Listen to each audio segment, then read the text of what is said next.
Some of you may be surprised to see this at the end of the list, but here's how I see it. If only one thing could be changed between 2077 and the next game, then the most important thing would have to be the map, since we will be returning to Night City. So let's delve into it a bit more and see what improvements could be made to the open world and potentially some other locations. Before talking up some actual additions, I first want to discuss some things at a mechanical level. It always disappoints me when games with open worlds feature locations that cannot be revisited. Unfortunately, Cyberpunk has several of these. Some of them make sense, like I can understand not being allowed back into the Black Sapphire since it is the Barghest HQ, especially if you dealt the killing blow to Hansen. Konpeki Plaza as well. But for some of the side jobs and gigs, there are locations that become inaccessible after the mission is done. It would be cool to be able to go back to some of these places even if they are empty or still filled with guards afterwards. Unless there's a lore reason preventing this, then I hope they can keep more mission locations accessible in Orion's open world.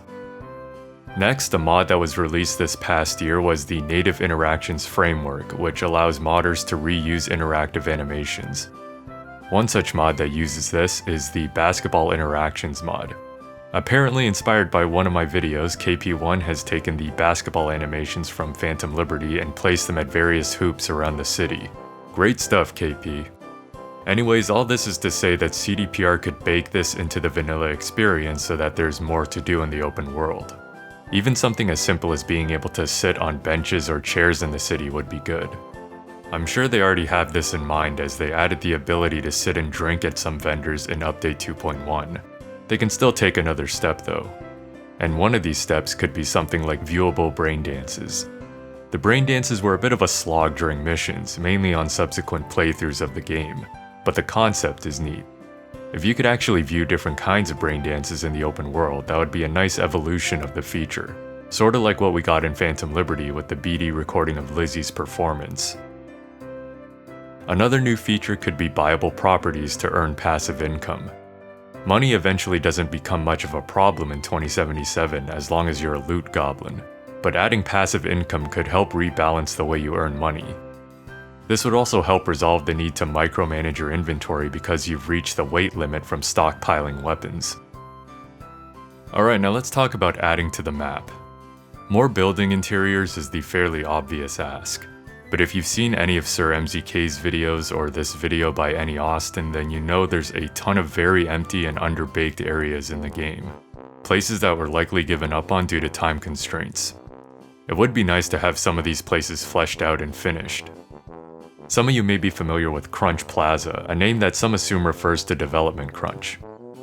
At the top level, there's an inactive store called Metal Heaven that is blocked off. It sits on top of an unfinished parking garage. This is an example of something that could be fully fleshed out in the next game. Another would be the other Corpo HQ buildings downtown, which did not really have interiors aside from Arasaka Tower. In conjunction with this, I briefly mentioned this in the flight video, but expanding the city vertically is something they might consider. This would especially work in areas such as downtown, Japantown, and Charter Hill, which are all pretty dense.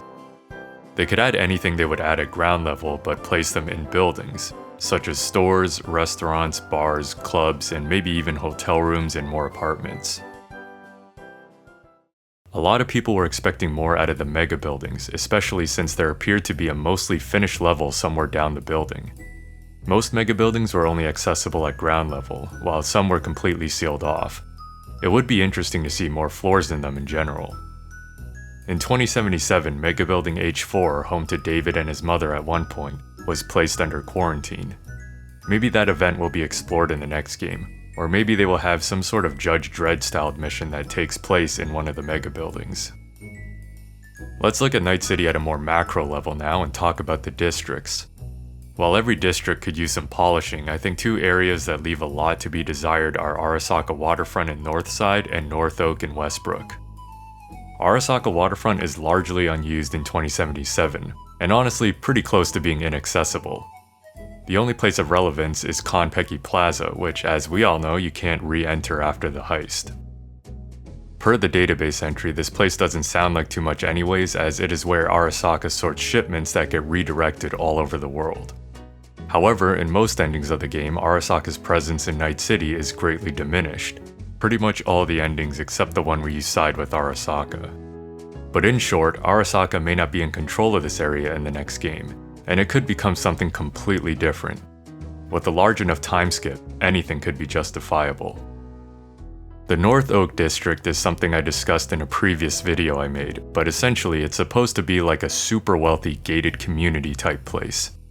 You can pause here to read the database entry, but with the 2077 version only having 4 mansions and the rotting carcass of the unfinished country club and casino, this place always felt underbaked.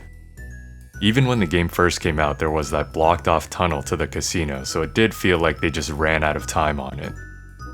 If they do go through with finishing the casino, then casino games like the roulette one from Phantom Liberty could be another open world activity, and also serve as another way to make or lose money. With the way North Oak is situated, they could easily expand it into the Badlands and populate it with more buildings. I believe the only thing you would lose is the construction site that is used in the ending with Pan Am where you tunnel under Arasaka Tower. I also want to take a moment to talk about NCX Spaceport. While this isn't its own district, I think there's a tremendous opportunity here to make it functional, which brings us to our next category of locations outside of Night City. There is a massive kerfuffle here if you side with Songbird and get the Killing Moon mission. The Aftermath temporarily shuts down one of the terminals. Any reference to that would probably depend on if they decide to canonize one of the Phantom Liberty endings. In regards to NCX, 2 off-world locations I discussed previously were the Crystal Palace and the Moon.